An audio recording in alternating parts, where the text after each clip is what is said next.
Merci Monsieur le Président, Madame la Ministre, Madame la rapporteure, Monsieur le Président de la Commission.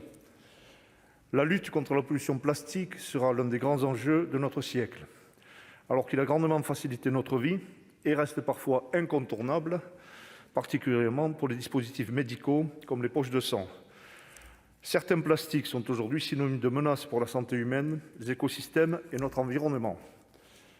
Membre de l'OPEX, je salue la proposition de loi que nous étudions, qui émane d'un rapport de l'Office et qui vient combler certaines lacunes identifiées. Je salue aussi, bien sûr, la modification du titre, comme la plupart de mes collègues, de la proposition que nous avons votée en commission. La formule « lutte contre la pollution plastique » me paraît beaucoup plus appropriée. Il est important de travailler avec les industriels, les producteurs et les secteurs consommateurs de plastique afin de les aider à une transition vers des matériaux toujours plus recyclables. Il faut poursuivre la recherche pour trouver des matériaux alternatifs et propres. Ainsi, j'accueille très positivement l'interdiction à l'horizon 2026 de l'utilisation de granulés plastiques dans les installations de terrains de sport synthétiques. Grâce à des alternatives, nous allons pouvoir avoir un impact significatif. Je salue également l'interdiction de microbilles plastiques dans les détergents. Cela est d'autant plus important qu'elles sont très souvent directement évacuées dans nos canalisations, avec les conséquences que l'on connaît. Il n'est plus possible de les retrouver sur nos plages et dans nos eaux. En parallèle, il faut continuer à développer les filières qui s'occupent du recyclage du plastique, encore insuffisant chez nous. Créer un cercle vertueux autour d'un plastique moins polluant et utilisé seulement dans les cas nécessaires. Cela paraît être cohérent avec les réalités actuelles et les enjeux environnementaux. Nos citoyens se sentent concernés. Notre prise de conscience se poursuit.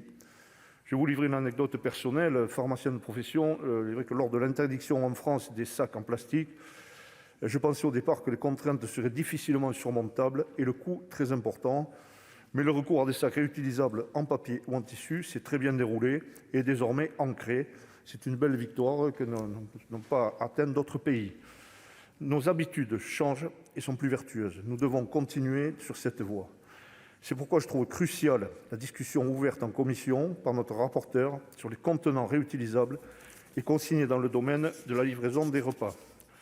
Là encore, l'industrie et les industriels se montrent ouverts, comme c'est souvent le cas. Ils sont conscients des enjeux et des transformations à venir.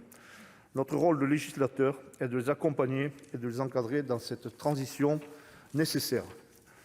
Je souhaite m'impliquer dans ces réflexions en prévision du projet de loi luttant contre le dérèglement climatique, comme je l'avais fait lors des discussions de la loi Égalim en tant que rapporteur sur l'interdiction des pailles en plastique et le recours trop systématique aux bouteilles en plastique dans la restauration collective.